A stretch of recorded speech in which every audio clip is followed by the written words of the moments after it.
నమస్తే. శాంతి ప్రకరణంలోని 17వ మంత్రం. ఓం షణ్ణో దేవిరభిష్టయ ఆపో భవంతు పీతయే శంయోరభిస్రవంతు నః. ఇది యజుర్వేదంలోని 36వ అధ్యాయము 13వ మంత్రం. దేవి దివ్యగుణములు గల, ఆపహ జలము, వ్యాపక పరమేశ్వరుడు, నహాశం మాకు శాంతినిచ్చుగాక, అభిష్టయే ఇష్టములను సిద్ధింపజేయుగాక, పీతయే భవంతు పానము చేయుటకు రక్షణకు అగుగాక, నహ శమ్యోహో అభిస్రవంతు మాకు రోగములు కలగకుండునట్లు చేసి సుఖములను వర్షింపజేయగాక. దేవి అంటే దివ్యగుణములు గల. ఇక్కడ జలానికి దివ్యగుణములు ఉన్నాయి, పరమేశ్వరుడికి దివ్యగుణాలు ఉన్నాయి. దేవికి రెండు అర్థాలు ఉన్నాయి. దివ్యమైన గుణములు గల జలము, దివ్యమైన గుణములు గల వ్యాపకుడైన పరమేశ్వరుడు. నహాశం మాకు శాంతినిచ్చుగాక. జలము శాంతినివ్వాలి, ఆ పరమేశ్వరుడు కూడా శాంతినివ్వాలి. ఈ షణ్ణో దేవిరభిష్టయ అనేది ఆచమన మంత్రం. అంటే జలాన్ని మనము తీసుకుంటున్నప్పుడు ఈ మంత్రాన్ని జపిస్తాం కనుక జలం యొక్క ప్రాధాన్యత కూడా ఇందులో ఉంది. మాకు శాంతినిచ్చుగాక. సర్వవ్యాపకుడైన పరమేశ్వరుడు ఈ జలము మాకు శాంతినిచ్చుగాక. అంతేకాదు, అభిష్టయే ఇష్టములను సిద్ధింపజేయగాక. అంటే మా కోరికలను తీర్చుగాక. అంటే కోరికలను తీర్చే సామర్థ్యము ఈశ్వరుడికి ఉంది, జలానికి ఉంది. ఆ జలం లోపల అలాంటి గుణకర్మ స్వభావాలు ఉన్నాయి. పీతయే భవంతు పావనము చేయుటకు, రక్షణకు ఈ జలము పరమేశ్వరుడు మాకు సహకరించుగాక.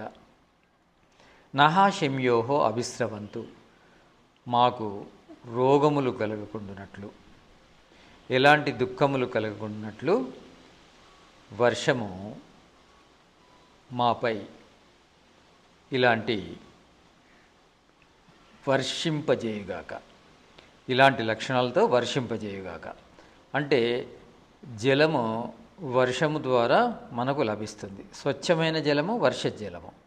ఆ వర్షజలము అంటే ఎలా ఉండాలంటే, అంటే వర్షాలు ఎలా మనపై కురవాలంటే రోగములను దూరం చేసే విధంగా కురవాలని. అదేవిధంగా పరమేశ్వరుడు కూడా పూర్ణానంద ప్రాప్తి కోసము మనకు సహకరించుగాక. అంటే మనను సమస్త దుఃఖాల నుంచి దూరం చేసే విధంగా మన యొక్క అన్ని రకాల భౌతిక కోరికలు తీర్చుతూ ఆధ్యాత్మిక ఆనందాన్ని ప్రసాదించుగాక. అన్ని వైపుల నుంచి శుభములు మనకు కలుగుగాక అనేది కూడా దీని అర్థం ఉంది. తర్వాత మంత్రం. ఓం ద్యౌ శాంతిరంతరిక్షగుం శాంతి, పృథివీ శాంతి, ఆపః శాంతి, ఓషధయ శాంతి, వనస్పతయ శాంతిర్విశ్వే దేవాః శాంతి, బ్రహ్మ శాంతి, సర్వగం శాంతి, శాంతిరేవా శాంతి, సామా శాంతిరేది. ఇది యజుర్వేదము అధ్యాయము 36 17వ మంత్రం. ఈ మంత్రంలో ఏం కోరుకుంటున్నామంటే ఈశ్వరుని ద్యులోకము, అంతరిక్షము, భూమి, జలము, ఓషధులు, వనస్పతులు, అందరు విద్వాంసులు, వేదము, సంపూర్ణ ప్రపంచము స్వయముగా శాంతి అయి శాంతినిచ్చుగాక. ఆ శాంతి నన్ను చేరి వర్ధిల్లుగాక. ఇక్కడ ద్యులోకము, అంతరిక్షము, పృథివీలోకము, అంతేకాకుండా ఓషధులు, వనస్పతులు, విద్వాంసులు, సంపూర్ణ ప్రపంచం అంటే ప్రపంచం అంతా స్వయంగా శాంతిగా ఉండి మాకు శాంతిని ఇచ్చుగాక. అంటే నిజానికి ఇవన్నీ శాంతిగానే ఉన్నాయి. అంటే పంచభూతాలు కానీ, ఈ త్రిలోకాలు కానీ, సమస్త పదార్థాలు కానీ, విద్వాంసులు కానీ వీళ్ళంతా శాంతిగానే ఉన్నారు. వాళ్ళ శాంతిని పొందే విధంగా మనం ప్రయత్నం చేయాలి. ఆ ప్రయత్నం చేసే సామర్థ్యాన్ని ఇమ్మని ఈ మంత్రం యొక్క అభిప్రాయం. అంటే అంతా శాంతిగానే ఉండాలి, అన్నీ శాంతిగానే ఉన్నాయి. ఆ శాంతిగా ఉన్న ఈ పదార్థాలన్నీ మనకు శాంతిని ఇచ్చే విధంగా మనం ప్రయత్నించాలని ఈ మంత్రం యొక్క అర్థం. తర్వాత మంత్రం ఓం తచ్చక్షురుదేవహితం పురస్తాచుక్రముచ్చరతు పశ్యేమా శరదః శతం జీవేమా శరదః శతగం శృణుయామా శరదః శతం ప్రబ్రవామా శరదః శతం అదీనాః స్యామ శరదః శతం భూయచ్చా శరదః శతాత్. ఇది యజుర్వేదము 36వ అధ్యాయము 24వ మంత్రం. దీని అర్థం ఏంటంటే తత్ బ్రహ్మ పరమేశ్వరుడు, చక్షు సర్వద్రష్ట, దేవహితం విధ్వంసులకు మేలు చేయువాడు, పురస్తాత్ సృష్టికి పూర్వము నుండి ఉండువాడు, శుక్రం ఉచ్చరత్ శుద్ధుడై విలసిల్లుచుండును, అతని కృప వలన శరదః శతం పశ్యేమ 100 సంవత్సరములు బావుగా చూతుముగాక, 100 సంవత్సరములు జీవేమ జీవింతుముగాక, 100 సంవత్సరములు ప్రబ్రవామ బావుగా మాట్లాడుదుముగాక, అదీనాః స్యామ ఆదీనులమై దీనులము కాకుండా స్వతంత్రులమై ఉందుముగాక, భూయచ్చ 100 సంవత్సరాల కంటే అధికంగా మేము స్వాధీనంలో జీవింతుముగాక. ఆ పరమేశ్వరుని కృప వల్ల సర్వ విధముల సుఖములను పొందుదుముగాక. ఇది మన ఆయువుకు సంబంధించింది. అంటే మన ఆయువును మనం పెంచుకోవాలి.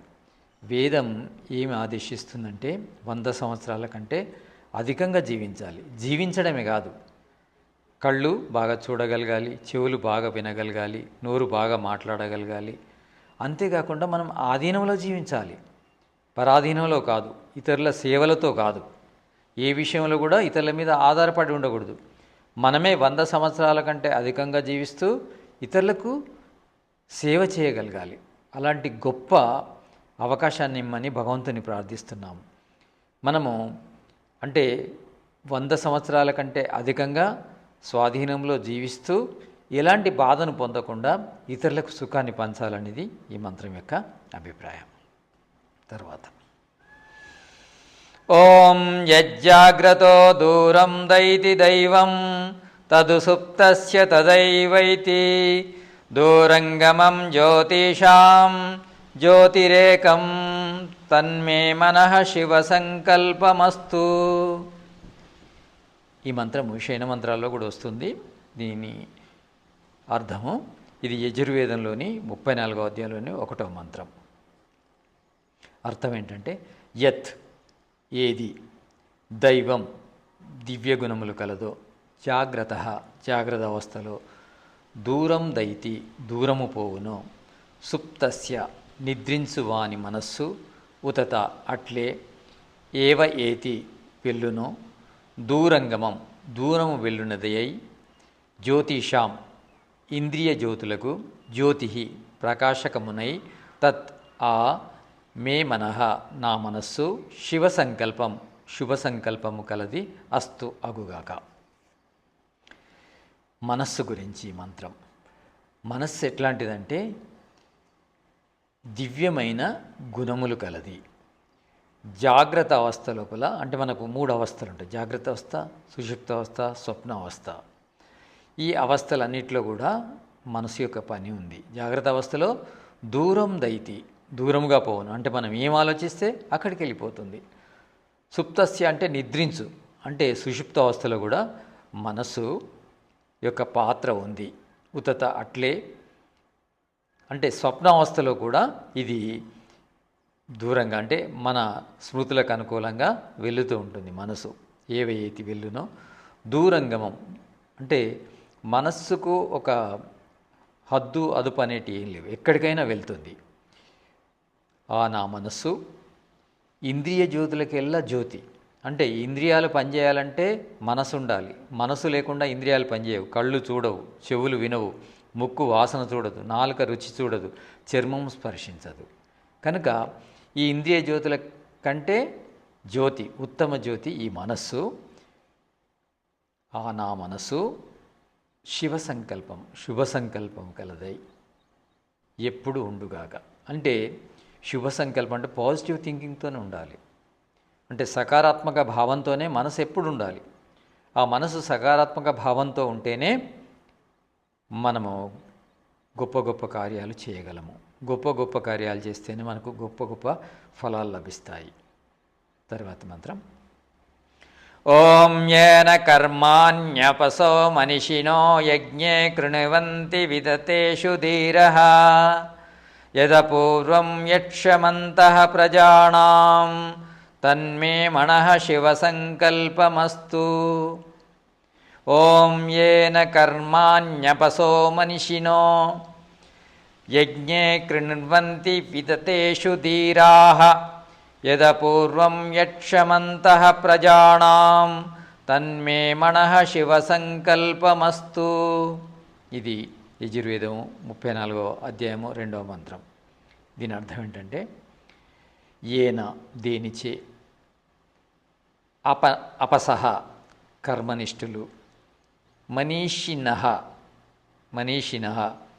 జ్ఞానులు, ధీరాః బుద్ధిమంతులు, యజ్ఞే యజ్ఞమునందు, విదదేషు జ్ఞానయజ్ఞములందును, కర్మాణి కర్మలను, కృణువంతి చేయుదురో, యత్ ఏది, ప్రజానాం ప్రజల యొక్క, అంతః లోపల, అపూర్వం విలక్షణమయ్యున్నదో, యక్షం సంకల్పాదులను ఒనర్చునో, తన్మే అస్తు తన్మే శివ సంకల్పమస్తు. నా మనస్సు శుభ సంకల్పములు కలది అగుగాక. మనస్సు అంటే కర్మలు చేయడానికి, కర్మనిష్ఠులకు, జ్ఞానులకు, అంటే కర్మలు చేసేవారికి, అంటే కాయిక కర్మలు చేసేవారికి కానీ, వాచిక కర్మలు చేసే వాళ్ళకి కానీ, తర్వాత బుద్ధితో పనిచేసే వాళ్ళకి కానీ మనసు యొక్క పాత్ర చాలా ఉంది.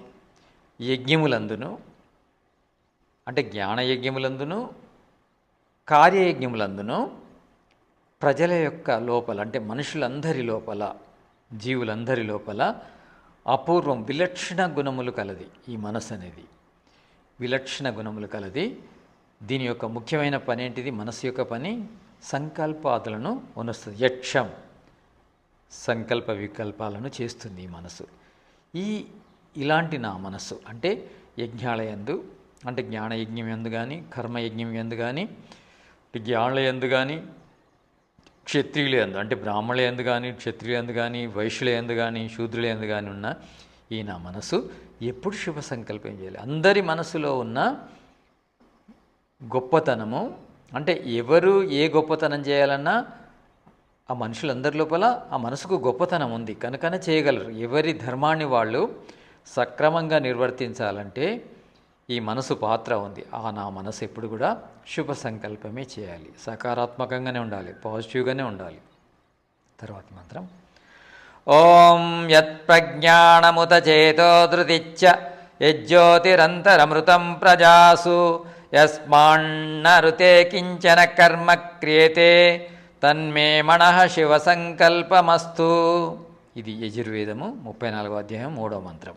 దీని అర్థం ఏంటంటే యత్ నా మనస్సు, ప్రజ్ఞానం జ్ఞాన సాధనము, ఉత మరియు చేత విచారణ శక్తి గలదో, ధృతిచ్చ ధైర్యము గలదో, యత్ ఏది, ప్రజాస్వంత ప్రజలలో, అమృతం వినాశము లేని, జ్యోతి ప్రకాశము, యస్మాద్ధృతే ఏది లేకున్నా, కించన కర్మ ఏ కర్మయు నా క్రియతే చేయబడదో, తన్మే మనః శివ సంకల్పమస్తు.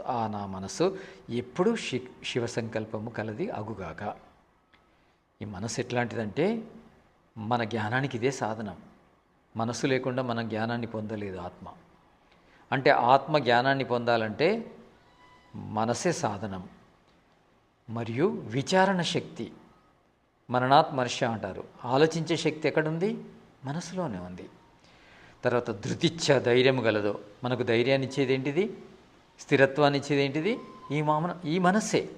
యత్ ఏది, ప్రజాస్వంత ప్రజల్లో, అమృతం వినాశము లేని, జ్యోతి ప్రకాశము. ఈ మనస్సు ఎప్పుడు కూడా వినాశము లేని ప్రకాశం గలది, అంటే ఎప్పుడు ప్రకాశిస్తూనే ఉంటుంది. ఇది ఎల్లవేళ్ళ ప్రకాశించడం వల్లనే ఆత్మకు జ్ఞాతృత్వము, కర్తృత్వము, భోక్తృత్వం లభిస్తున్నాయి. అంటే జ్ఞానం కానీ, కర్మ కానీ, భోగం కానీ ఆత్మకు మనస్సు ద్వారానే లభిస్తాయి.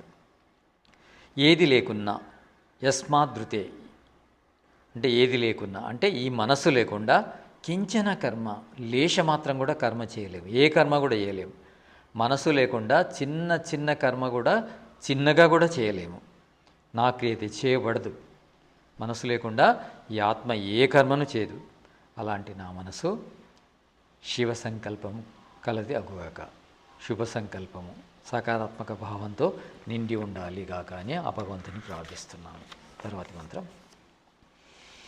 ఓం ఏనేదం భూతం భువనం భవిష్యత్ పరిగృహీతమృతేన సర్వం ఏన యజ్ఞస్థాయతే సప్తహోతా తన్మే మనః శివ సంకల్పమస్తు.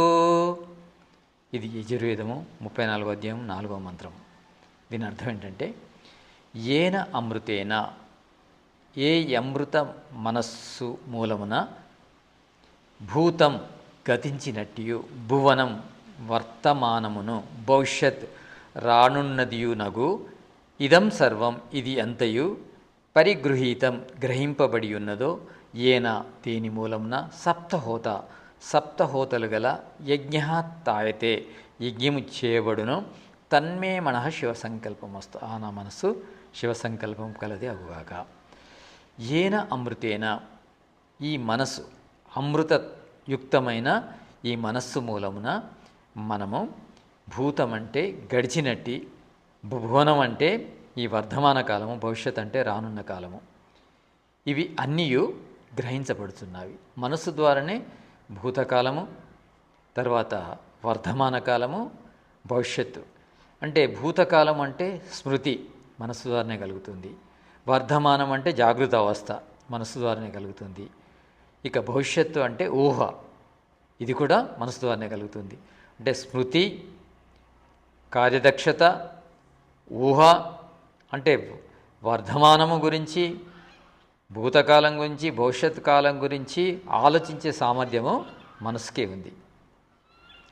దీని మూలంన సప్తహోత, అంటే సప్తహోతలు గల యజ్ఞములను మనం చేయుచున్నాము. అంటే గొప్ప గొప్ప కార్యాలు, అగ్నిహోత్రాది గొప్ప గొప్ప కార్యాలు, గొప్ప గొప్ప యాగాలు, సోమయాగాలు అంటే గొప్ప గొప్ప యాగాలు అన్నీ కూడా దేని ద్వారా చేయబడుతున్నాయి? మనసు ద్వారానే చేయబడుతున్నాయి. అలాంటి నా మనసు ఎప్పుడు కూడా శివ సంకల్పం కలది అగుగాక. తర్వాతి మంత్రం. ఓం యస్మిన్ రుచః సామ యజోంసి యస్మిన్ ప్రతిష్ఠితా రతనాభావివారాః యస్మిన్ చిత్వగం సర్వమోతం ప్రజానాం తన్మే మనః శివ సంకల్పమస్తు. ఇది యజుర్వేదం 34వ అధ్యాయం 5వ మంత్రం. దీని అర్థం ఏంటంటే, యస్మిన్ ఏ నా మనస్సు, రుచః రుక్కులు, సామ సామము, యస్మిన్ దేనియందు, యజుంసి యజస్సులు, ప్రతిష్ఠిత స్థితములయ్యున్నవో, రతనాభౌ చక్రపు కుండలో, ఆర ఇవ చక్రపు టాకుల వలె, యస్మిన్ దేనియందు, ప్రజానాం ప్రజల యొక్క, చిత్తం చిత్తము, విచారశక్తి, సర్వం ఓతం అంతయు నిండియున్నదో, తన్మే మనః శివ సంకల్పమస్తు. ఆ నా మనసు శుభ సంకల్పమే చేయనదగుగాక. ఇక్కడ ఈ మంత్రము ఏం చెప్తుందంటే, యస్మిన్ ఏ నా మనస్సు లోపల, ఈ నా మనస్సు లోపల, రుచః అంటే ఋగ్వేదంలోని జ్ఞానము, సామ అంటే సామవేదంలోని జ్ఞానం, యస్మిన్ దేని అందు, యజుంషి అంటే యజుర్వేద జ్ఞానము, యజస్సులు. ఇక్కడ చతుర్వేదాల యొక్క జ్ఞానాన్ని త్రైవిద్య అంటారు. ఆ త్రైవిద్య లోపల రుక్కులు, తర్వాత సామము, యజస్సులు అంటారు. యజస్సులు అంటే యజుర్వేద జ్ఞానము, సామం అంటే సామవేద జ్ఞానము, రుక్కులు అంటే ఋగ్వేద జ్ఞానము. అంటే ఈ మూడు జ్ఞానాల లోపల అథర్వవేద జ్ఞానం కూడా ఉంటుంది. అంటే ఇక్కడ జ్ఞాన, కర్మ, ఉపాసన. ఋగ్వేదము జ్ఞానాన్ని చెబుతుంది, యజుర్వేదము కర్మను చెప్తుంది, సామవేదం ఉపాసన చెప్తుంది. అథర్వవేదంలో ఏమొస్తుందంటే విజ్ఞానం వస్తుంది. ఇక్కడ అథర్వవేదంలోని విజ్ఞానము ఋగ్వేదంలోని జ్ఞానాన్ని కలిపే జ్ఞానం అంటారు. అందుకే జ్ఞాన కర్మ ఉపాసన అంటారు. ఈ జ్ఞాన కర్మ ఉపాసనకు సంబంధించిన జ్ఞానమంతా మన మనసులో ప్రతిష్ఠిత స్థితమై ఉన్నది. అంటే జ్ఞాన కర్మ ఉపాసనకు సంబంధించిన సంపూర్ణ జ్ఞానము మనసు లోపల దేవుడు ప్రతిష్ఠించి పెట్టాడు. ఏ విధంగానంటే చక్రపు కుండలో, అంటే చక్రముకు మధ్య లోపల చక్రపు ఆకుల వలె, అంటే చక్రానికి మధ్య అవి ఆకులు ఉంటాయి. ఆ విధంగా అంటే మన మనస్సు అనే చక్రం లోపల ఆకుల వలె ఈ త్రైవిద్య అనేది ప్రతిష్ఠించి పెట్టాడు పరమేశ్వరుడు. దేని యందు ప్రజల యొక్క చిత్తం ఉందో, అంటే ఈ మనసులోనే చిత్తం ఉంటుంది. అంతఃకరణ చతుష్టయం లోపల 3 అంతఃకరణం యొక్క కార్యాలు ఉన్నాయి. ఆ కార్యాలను బట్టి అంతఃకరణాలు 4 అంటారు. కానీ సాంఖ్య దర్శనం ప్రకారము తాత్వికంగా చెప్పాలంటే 3. ఏంటివి? మహాతత్వము, అహంకారము, మనస్సు. మరి అంతఃకరణ చతుష్టయం ఎందుకన్నారంటే మనస్సు లోపల 2 భాగాలు ఉంటాయి. సంకల్పం వికల్పం చేసే మనసు, చిత్తము అంటే స్మృతి విచారణ, అంటే ఆలోచించే శక్తి ఉన్నది చిత్తానికి. ఈ చిత్తం కూడా ఎక్కడుంది? మనసులోనే ఉంది. కనుక అలాంటి విచారించే శక్తి గల ఈ నా మనస్సు సర్వభూతం, అంటే సమస్త జ్ఞానంతో నిండి ఉన్నది. అలాంటి నా మనసు ఎప్పుడు కూడా శుభ సంకల్పం చేయాలి. అంటే మనం శుభ సంకల్పం చేస్తే, అంటే ఎప్పుడు సకారాత్మక భావంతో నిండి ఉంటే మన మనస్సులో ఉన్న ఈ త్రైవిద్య అనేది బయటకు వస్తుంది. అలా ఈ మంత్రం యొక్క అభిప్రాయం. తర్వాతి మంత్రం. ఓం సుశారదేరశ్వాణి వయన్ మనుష్యానేణీయతే అభిషుభిర్వాజివ ఇవ హృత్ప్రతిష్టం యదజిరం జవిష్టం తన్మే మనః శివ సంకల్పమస్తు. ఇది యజుర్వేదము 34వ అధ్యాయము 6వ మంత్రం. దీని అర్థం ఏంటంటే ఇవ ఏ విధముగా, సుశారది మంచి సారథి, అభిశుభి కళ్యములతో, వాజిన వేగవంతములగు అశ్వాన్ గుర్రములను, నేనియతే నడుపునో, యత్ మనుష్యాన్ అట్లేది మనుజులను నడుపునో, యత్ ఏది హృత్ ప్రతిష్టం హృదయమున ఉండునో, అజిరం మనుజులను వికలపరచునో, జవిష్టం ఎక్కువ వేగవంతమో, తన్మే మనః శివ సంకల్పం వస్తా. అలాంటి నా మనస్సు శివ సంకల్పము అగునది అగుగాక, శివ సంకల్పము కలది అగుగాక. ఏ విధంగానైతే మంచి సారథి అంటే డ్రైవర్, అభిశుభి కళ్యములతో అంటే బ్రేక్స్తోని పగ్గాలతోని, వాజిన వేగవంతములగు అశ్వాన్ గుర్రములను అంటే వేగవంతమైన వాహనాన్ని, నేనియతే నడుపును అంటే సారథి. ఇది అప్పుడు గుర్రాల ద్వారానే, అంటే ఈ రథాల ద్వారానే ప్రయాణం చేసేది కనుక ఈ కాలుష్యం చేసే వాహనాలు లేవు కనుక మన జీవితాన్ని, మన శరీరాన్ని రథంతో పోల్చాడు ఋషి. అలాంటి రథము అంటే ఈ రథానికి గుర్రాలేంటివి? ఇంద్రియాలు. పగ్గాలేంటివి? మనస్సు. సారథి ఏంటిది? బుద్ధి. ఆత్మానం రతినం విద్ధి శరీరం రథమేవతు బుద్ధింతు సారథి విద్ధి మనః ప్రగ్రహమేవచ. మనసు అనేది పగ్గాలు, బుద్ధి అనేది సారథి డ్రైవర్. తర్వాత ఈ ఇంద్రియాలు అనేటివి దీనికి సంబంధించిన గుర్రాలు. అంటే ఇంద్రియాలనే గుర్రాలను సారథి ఎలా అదుపులో పెడతాడు? మనసు అనే పగ్గాల ద్వారానే, మనసు అనే బ్రేక్స్ ద్వారానే అదుపులో పెడతాడు. అంటే వేగంగా నడవడం కానీ ఆగిపోవడం కానీ ఈ పగ్గాల ఆధారంగానే సారథి ఈ రథాన్ని కంట్రోల్ చేస్తుంటాడు. అంటే ఏ విధంగానైతే ఒక డ్రైవర్ కారు నడుపుతున్నప్పుడు తన బ్రేక్స్ ద్వారా ఈ వాహనాన్ని నడుపుతాడు. అంటే ఎప్పుడు అవసరం ఉంటే అప్పుడు బ్రేక్స్ వేస్తాడు. అంటే వాహనం లోపల స్టీరింగ్ ఉంటుంది, బ్రేక్స్ ఉంటాయి, తర్వాత ఎక్సిలేటర్ ఉంటుంది. ఈ 3 కూడా ముఖ్యమే. ఈ 3 ప్రయోగించే వాళ్ళు ఎవరు? సారథి డ్రైవర్ అంటే బుద్ధి. ఈ 3టిని ప్రయోగిస్తుంది. ఈ 3 కూడా మనస్సు ద్వారానే జరుగుతున్నాయి. ఎక్స్లేటర్ అంటే వేగంగా పోవాలన్నా మనసే, తర్వాత సక్రమంగా పోవాలన్నా స్టీరింగ్ మనసే, తర్వాత బ్రేక్ కూడా మనసే. అంటే ఇవి మూడు ఉంటేనే మనము వాహనాన్ని నడపగలము. అంటే మన ప్రయాణము సక్రమంగా కొనసాగాలంటే, గమ్యాన్ని చేరుకోవాలంటే, ఎలాంటి ప్రమాదాలు జరగకూడదంటే, ఆగిపోకూడదంటే, సరి అయిన సమయంలో చేరుకోవాలంటే మనసు అనే ఈ అంతఃకరణము మనకు చాలా ముఖ్యమైనది. ఈ మనస్సు ద్వారానే సంకల్ప వికల్పాలు చేస్తున్నాము. అంటే మనం ఆగిపోవాలంటే ఆగిపోతున్నాము, నడవాలంటే నడుస్తున్నాము, వేగంగా నడవాలంటే వేగంగా నడుస్తున్నాము. కనుక నా మనస్సు ఎప్పుడు కూడా శివ సంకల్పమే కలది అగుగాక. అంటే ఎప్పుడు కూడా శుభ సంకల్పంతోనే ఉండాలి. ఎప్పుడు సకారాత్మక భావాలతోనే మనస్సును నింపాలి. తర్వాతి మంత్రం, ఇది సామవేదంలోని మంత్రము 1113. ఈ మంత్రం ఓం సనః పవస్వ శంగవే శం జనాయ శమర్వతే శం రాజన్నోషధీభ్యః.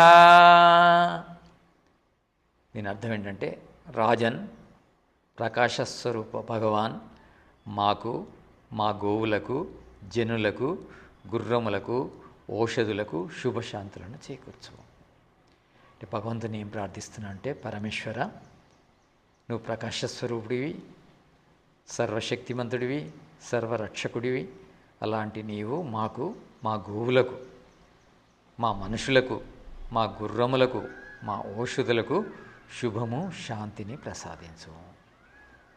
తర్వాతి మంత్రం ఓం అభయం నః కరంత్యరంతరిక్షమవ్యయం అభయం ధ్యావా పృథివీ ఉభే ఇమే అభయం పశ్చాదభయం పురస్తాదుత్తరాదదరాదభయం నో అస్తు.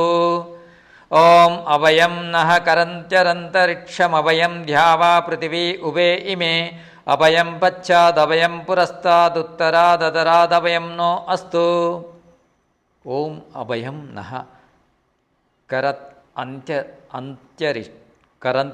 కరత్యంతరిక్ష. ఓం అభయం నః కరత్యంతరిక్ష అభయం ద్యావా పృథివీ ఉభే ఇమే అభయం పశ్చాద్ అభయం పురస్తా ఉత్తర దదరా దభయం నో అస్తు.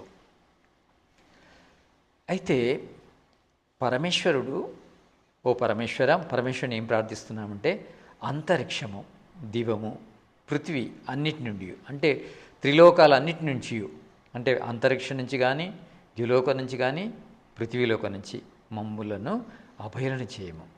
అంటే మాకు అంతరిక్షం నుంచి భయం కలగకూడదు, ద్యులోకం నుంచి భయం కలగకూడదు, పృథ్వీలోకం నుంచి భయం కలగకూడదు. మాకు ముందు నుంచి కానీ, వెనక నుంచి కానీ, క్రింది నుంచి కానీ, మీది నుంచి కానీ ఎట్లాంటి భయం కలుగుగాక, ఎట్లాంటి భయము కలగకుండుగాక. అంటే ఎలాంటి భయం కలగద్దు. అంటే ఈ మంత్రం ద్వారా, ఇది అథర్వవేదంలోని 19వ అధ్యాయం, అథర్వవేదంలోని 19వ కాండము 15వ అధ్యాయము 5వ మంత్రం. ఇదేం చెప్తుందంటే, మాకు ఎటు నుంచి కూడా భయం కలగకూడదు. ద్యులోకం నుంచి భయం ఉండొద్దు, అంతరిక్షం నుంచి ఉండొద్దు, పృథ్వీలోకం నుంచి ఉండొద్దు, వెనక నుంచి ఉండొద్దు, ముందు నుంచి ఉండొద్దు, పైనుంచి ఉండొద్దు, కింది నుంచి ఉండొద్దు. అన్ని దిక్కుల నుంచి సర్వవేళ మేము అభయలమగుదుగాక, ఎలాంటి భయము కలగకుండుగాక అనేది ఈ మంత్రం యొక్క అభిప్రాయం. రెండవ మంత్రం ఓం అభయం మిత్రాదభయం మమిత్రాదభయం జ్ఞాతాదభయం పరోక్షాత్ అభయం నక్తమభయం దివానః సర్వ ఆశా మమ మిత్రం భవంతు. ఓం అభయం మిత్రాదభయం మమిత్రాదభయం జ్ఞాతాదభయం పరోక్షాత్ అభయం నక్తమభయం దివానః సర్వ ఆశా మమ మిత్రం భవంతు. ఇది అథర్వవేదం 19వ కాండము 15వ అధ్యాయము 6వ మంత్రం. ఇది ఏం చెప్తుందంటే, ఓ ప్రభు, మిత్రులు, శత్రువులు, ఎరిగినవారు, పరోక్షముగానున్నవారు, వీరిలో ఎవరి నుండి మాకు భయము కలగకుండుగాక.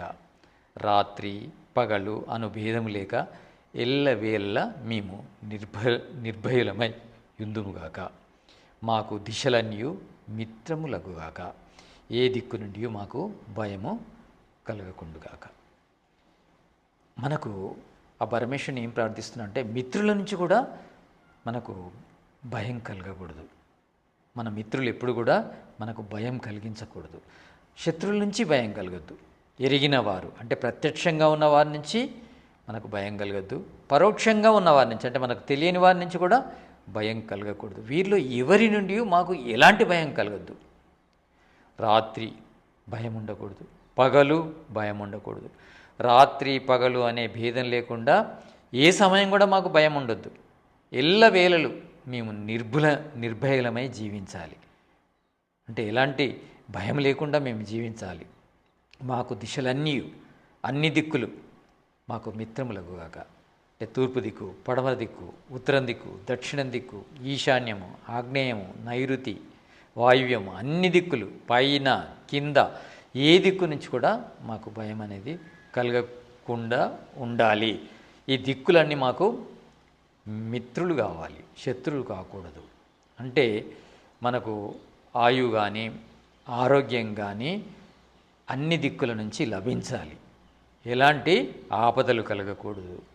మేము అమరులమై ఉండాలి, అమరత్వాన్ని పొందాలి, ఆత్మ ప్రాప్తిని పరమాత్మ ప్రాప్తిని పొందాలి. అప్పటి వరకు మేము ఆనందంగా జీవించాలి, భయరహితంగా జీవించాలి. మేము ఎప్పుడు కూడా భయానికి గురి కాకూడదు.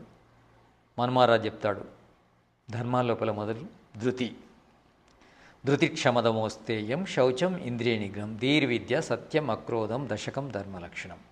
అంటే మొదలు ధర్మలక్షణాల లోపల మానవ ధర్మలక్షణాల లోపల మొదటిది ఏంటిది? ధృతి, ధైర్యంగా ఉండాలి. అంటే భయం అనేది ఎక్కడి నుంచి కూడా మనకు కలగకుండా ఉండాలి. మనం ధైర్యంగా ఉంటేనే, ధృతితోనే ఉంటేనే మిగతా ధర్మాన్ని పాటించగలము. ధృతి తర్వాత క్షమ, దమము. ధృతి క్షమ దమ అస్థేయము. ధృతి క్షమ దమోస్తేయం శౌచం ఇంద్రియ నిగ్రహం. శౌచం కూడా ఇంద్రియ నిగ్రహం కూడా. ధీరి విద్య, దిహి విద్య, సత్యము, అక్రోధము. ఇవన్నీ కూడా ధైర్యం నుంచి వస్తాయి. అంటే ధైర్యంగా ఉంటేనే ఇవన్నీ లభిస్తాయి. ధైర్యంగా ఉంటేనే మనం ధర్మం చేయగలము. ధైర్యం లేని వ్యక్తి ధర్మం చేయలేడు. అంతేకాకుండా ధైర్యం లేని వ్యక్తి అనుక్షణం మరణిస్తాడు. ధైర్యం గల వ్యక్తి ఒకేసారి మరణించడు, అమరత్వాన్ని పొందుతాడు. కనుక మనము భయరహితంగా జీవించాలని భగవంతుని ప్రార్థించడం జరిగింది. ఈ వేద మంత్రాల ద్వారా మనము ప్రార్థన చేస్తూ దానికి అనుకూలంగా పురుషార్థం చేయాలి. కేవలం ప్రార్థన ఫలాన్ని ఇవ్వదు. ప్రార్థన మన లోపల సంకల్ప శక్తిని పెంచుతుంది. అంటే మన యొక్క లక్ష్యాన్ని నిర్ణయిస్తుంది. అంతేకాకుండా లక్ష్యాన్ని ఏ విధంగా సాధించాలో అనే అవగాహనను కలిగిస్తుంది. అంతేకాకుండా ఈ లక్ష్య సాధనలో పరమేశ్వరుని యొక్క సహకారం లభిస్తుంది, ప్రకృతి యొక్క సహకారం లభిస్తుంది, సమాజం యొక్క సహకారం లభిస్తుంది. అన్నిటి సహకారం లభిస్తుంది. మనము అనుకున్నది సాధించగలము, భోగాపవర్గాలను సాధించగలము. ఇది శాంతి ప్రకరణం. నమస్తే.